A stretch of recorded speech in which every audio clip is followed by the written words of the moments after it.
Hey, this is Mike with Byrnz Rubber. We're going to go for a ride today.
Review today, as well as kind of talk a little bit about why I'm actually starting this channel, kind of who I am, background stuff, and wanted to let you know that just kind of a guy that's living overseas, originally from California, over here because I'm a military contractor myself, and I've been in Okinawa, which is actually the southern part of mainland Japan. It's actually the Ryukyu Islands of mainland Japan. I've been staying over here for about 2.5 years now, and I wanted to kind of bring you everybody really the experiences and the culture of JDM, in terms of Japanese imports through YouTube. And I figured it's a good chance for everybody to kind of see that culture in the US and Europe and everywhere else.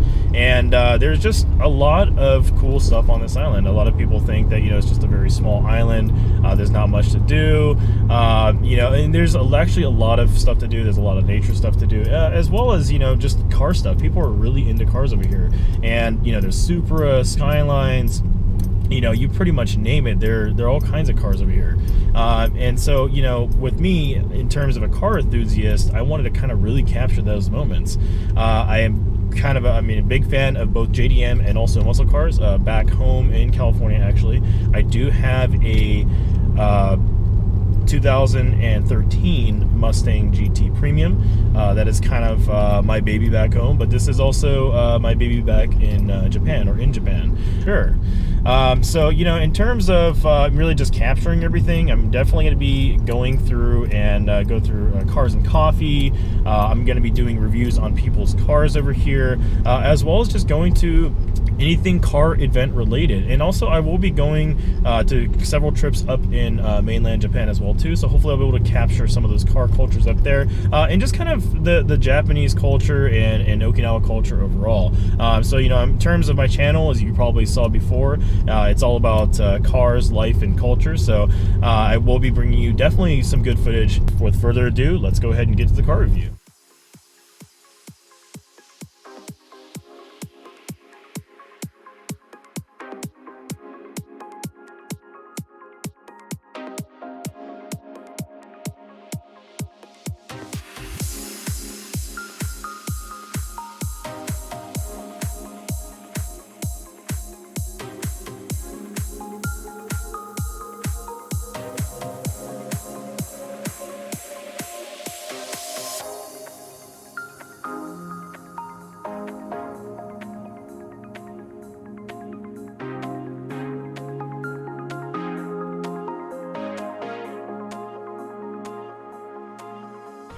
So let me say this, Subaru is a awesome car company. and it's really just, you know, you kind of see it back stateside. You see mostly WRXs, STIs back stateside, you know, maybe some of your legacy Foresters. But in terms of performance cars, you really only see the STIs back stateside. Now, over here in Japan, or Okinawa, there's so many different variants of Subarus, and you know, there's a lot of just cars that you just would never think that existed. One of which being is my own very car, which is a 2000 V4 Blitzen. And for those of you that don't know what that is equivalent to a Subaru Legacy back stateside. Now, the major differences between the two cars is the fact that you actually have a twin turbo variant of the 2.0 liter during this generation, and you know, it puts out quite a lot of power. Actually, it's very surprising. You know, it does have this nice oomph to it, barely any turbo lag because it is twin turbo. You know, sometimes you do get that lag, but it's actually not too bad. It's actually a really well-rounded car. Now, that being said, from the factory, it's rated anywhere around the 280 horsepower mark if you have the Blitzen model. And, you know, with that being said, you know, most engines in Japan, or Japanese manufactured cars, they're a bit underrated. So, you know, they kind of put that horsepower rating there, maybe to pass the inspection or whatever or not.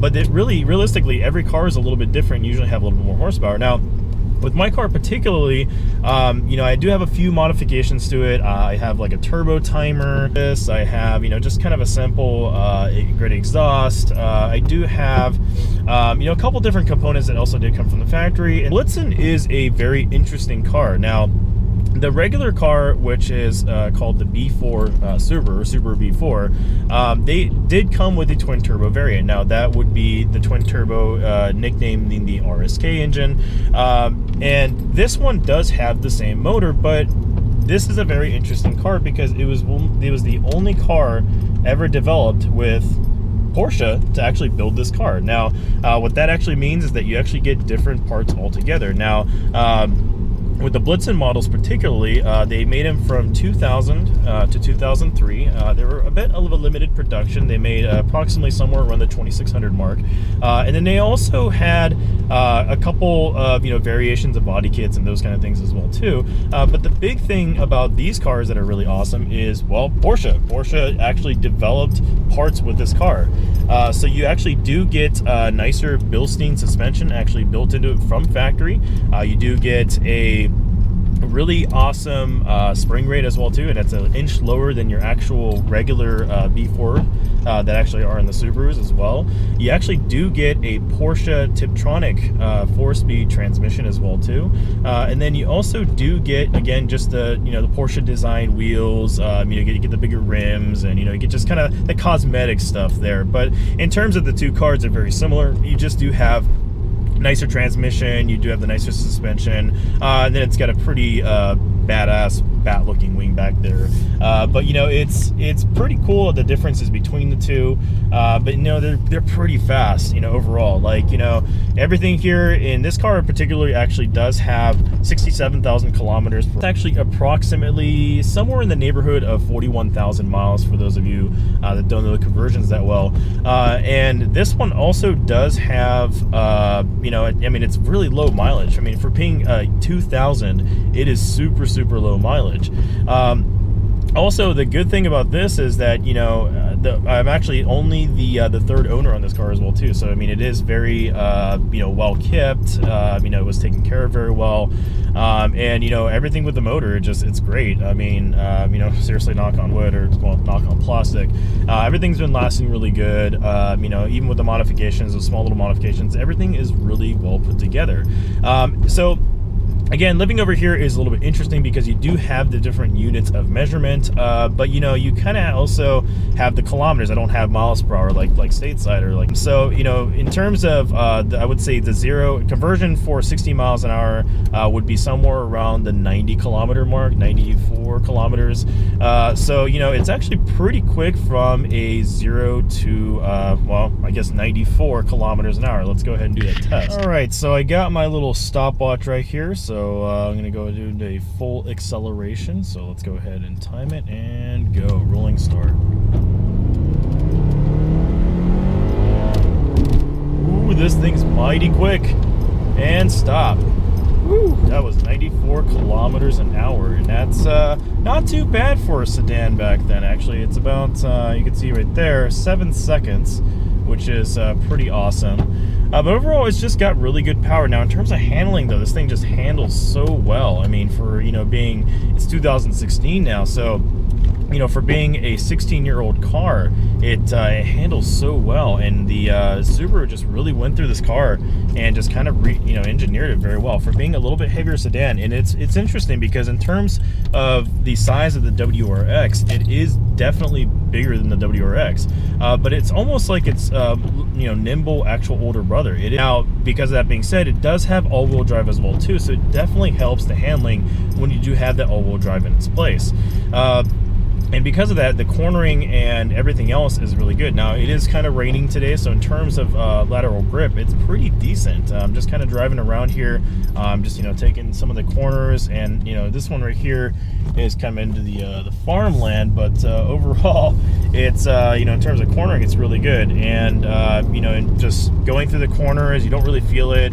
You don't have a lot of sway with this car either. It's kind of nice because you do have, the Bilstein suspension in here, which makes a huge difference. If you ever get a chance to drive a Subaru before and Blitzen Subaru before, they are quite different in terms of the way you drive. I mean, it definitely could take the corners, and that Tiptronic transmission, it's not necessarily the quickest thing. I mean, it is a bit sluggish, but at the same time, it does change gears when you want to. I mean, it's not like, again, super quick, but it is pretty good. It's got really good power acceleration. You do have really nice, just overall good power, a nice good power band. Redline is 7,000 on this car, so in terms of the engine, it is a bit engine rev happy as well.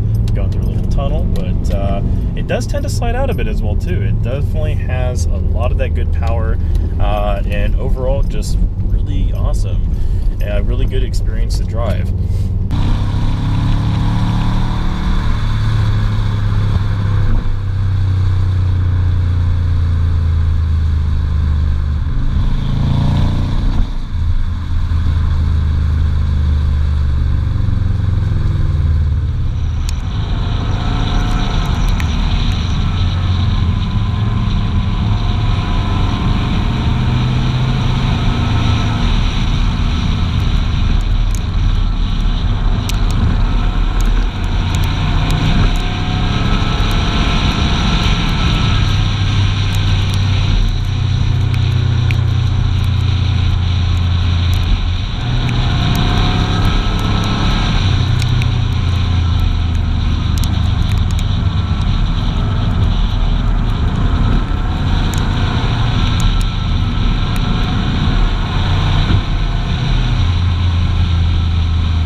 So thank you for watching my review, and if you guys do like the video, make sure to hit the like button, and also if you want to see future videos from me, make sure to subscribe on that button. And also, if you'd like to know anything about this car in terms of what I was saying before, some of the spec sheets, those kind of things, I will make sure to put it on the comments below, in the description below. And also, another thing is that if you guys have any suggestions on anything that you want to see, make sure to hit a comment up. And I will see you guys next time. Take care. Bye.